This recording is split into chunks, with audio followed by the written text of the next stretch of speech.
Hello friends, welcome back to my channel. ഇന്ന് നമുക്ക് നല്ല സിമ്പിൾ ആയിട്ടുള്ള ബ്രെഡ് പുഡിംഗ് എങ്ങനെ ഉണ്ടാക്കുന്നത് കാണാം. അപ്പോൾ നമുക്ക് വേഗം വീഡിയോയിലേക്ക് കടന്നാലോ. നമ്മളിപ്പോൾ ഒരു പാനിൽ 1/2 ലിറ്റർ ഫുൾ ഫാറ്റ് പാൽ എടുത്തിട്ടുണ്ട്. ഇതൊന്ന് ചൂടായി വരുന്ന സമയത്ത് നമുക്ക് 1/3 കപ്പ് പഞ്ചസാര ഇതിലേക്ക് ഇട്ട് കൊടുക്കാം. പഞ്ചസാര ഒന്ന് മിക്സ് ആയതിനു ശേഷം നമുക്ക് 1 ടേബിൾ സ്പൂൺ റോസ് വാട്ടർ ഇതിലേക്ക് ഇട്ട് കൊടുക്കാം. അതിനൊപ്പം തന്നെ 1/4 സ്പൂൺ ഏലക്കപ്പൊടി ഇട്ട് കൊടുക്കാം. ഇത് നന്നായിട്ട് തിളച്ച് വരട്ടെ. ആ സമയത്ത് നമുക്ക് കോൺസ്റ്റാർച്ച് മിക്സ് ആക്കാം. നമ്മളിപ്പോൾ 1.5 ടേബിൾ സ്പൂൺ കോൺസ്റ്റാർച്ചാണ് എടുത്തേക്കുന്നത്. ഇതിലേക്ക് 1/2 കപ്പ് വെള്ളം ഒഴിച്ചിട്ട് നന്നായിട്ടൊന്ന് മിക്സ് ആക്കി വെക്കുക. അപ്പോൾ നമുക്ക് പാല് തിളയ്ക്കുമ്പോൾ ഇത് അതിലേക്ക് ഇടാനായിട്ട് എളുപ്പമായിരിക്കും. അതിന് വേണ്ടിയിട്ടാണ്. ഇപ്പോൾ നമ്മുടെ പാലൊക്കെ നന്നായി തിളച്ചിട്ടുണ്ട്. ഇതിലേക്ക് നമ്മൾ മിക്സാക്കി വെച്ച് നമ്മുടെ കോൺസ്റ്റാർച്ച് ഇട്ട് കൊടുക്കാം. കോൺസ്റ്റാർച്ച് ഇട്ടതിന് ശേഷം നമ്മുടെ പാല് പെട്ടെന്ന് കട്ടിയാവാൻ തുടങ്ങും. അതുകൊണ്ട് ഇളക്കിക്കൊണ്ടിരിക്കുക. നന്നായി ഇളക്കിയിരിക്കണം.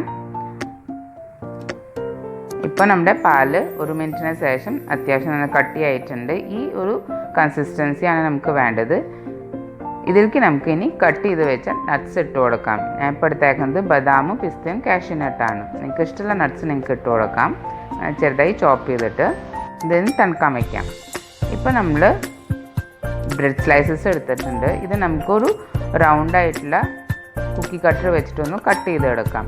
നമുക്ക് ഇതിന് വേണ്ടിയിട്ട് ഒരു 10 ബ്രെഡ് സ്ലൈസസിൻ്റെ ആവശ്യമാണ് വരിക. ഇത് നമുക്കെല്ലാം ഒന്ന് കട്ട് ചെയ്തെടുക്കാം. ഇങ്ങനെ നമ്മളൊരു പാനിൽ കുറച്ച് ഓയിൽ എടുത്തിട്ടുണ്ട് ഫ്രൈ ചെയ്യാനായിട്ട്. സൺഫ്ലവർ ഓയിലാണ് എടുത്തേക്കുന്നത്. ഇതിലേക്ക് നമ്മൾ കട്ട് ചെയ്ത് വെച്ച് നമ്മുടെ ബ്രെഡ് സ്ലൈസസ് നന്നായിട്ട് ഒന്ന് ഫ്രൈ ചെയ്യാനായിട്ട് ഇടണം. നല്ലൊരു ഗോൾഡൻ ബ്രൗൺ കളറായിട്ട് വരണം. അപ്പോഴാണ് നല്ല ക്രിസ്പിനെസ് ഇതിന് കിട്ടുക.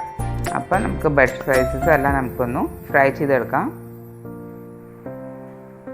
ഇപ്പോൾ ഒരു സൈഡ് നമ്മുടെ ആയിട്ടുണ്ട്.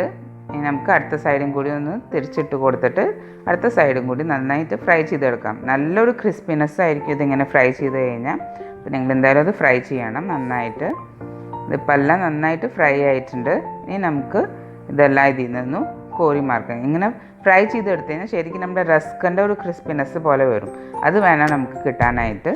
അപ്പോൾ അങ്ങനെ ഫ്രൈ ചെയ്തെടുക്കാം. ഇപ്പോൾ നമ്മുടെ ബ്രെഡെല്ലാം ഫ്രൈ ചെയ്തെടുത്തിട്ടുണ്ട്. ഇത് നമുക്ക് സെർവിങ് ഡിഷിലേക്ക് ഇട്ട് കൊടുക്കാം. ബേസിലേക്ക് ഫസ്റ്റ് അല്ല ഫ്രൈ ചെയ്ത ബ്രെഡ് നമുക്ക് ഇതിലേക്ക് ഇട്ട് കൊടുക്കാം. ഇത് ബേസ് എല്ലാം നമ്മുടെ ബ്രെഡ് വെച്ചിട്ട് നമുക്ക് സ്പ്രെഡ് ചെയ്തതിന് ശേഷം നമ്മൾ ഉണ്ടാക്കി വെച്ച നമ്മുടെ കോൺ സ്റ്റാർച്ചും പാലിലെ മിക്സർ ഇതിലേക്ക് ഇട്ട് കൊടുക്കാം. ഇത് ഫുള്ളായിട്ട് കവർ ആവണം. ഇത് നല്ലൊരു ടേസ്റ്റാണ്. ആ ബ്രെഡിൻ്റെ ക്രിസ്പിനെസ്സും പിന്നെ പാലിലെ മധുരമൊക്കെ വരുമ്പോൾ. ഇനി നമുക്ക് ഇതിൻ്റെ മുകളിൽ നമുക്ക് കട്ട് ചെയ്ത് വെച്ച് നമ്മുടെ ഡ്രൈ ഫ്രൂട്ട്സ് കുറച്ചൊന്ന് ഇതിലേക്ക് ഇട്ട് കൊടുക്കാം. നമ്മുടെ ബ്രെഡ് പുഡിംഗ് ഇവിടെ റെഡിയാണ്. നിങ്ങൾ എന്തായാലും വീട്ടിൽ ട്രൈ ചെയ്ത് നോക്കാം. ഇനി നെക്സ്റ്റ് വീഡിയോയിൽ കാണുന്നവരെ ബൈ.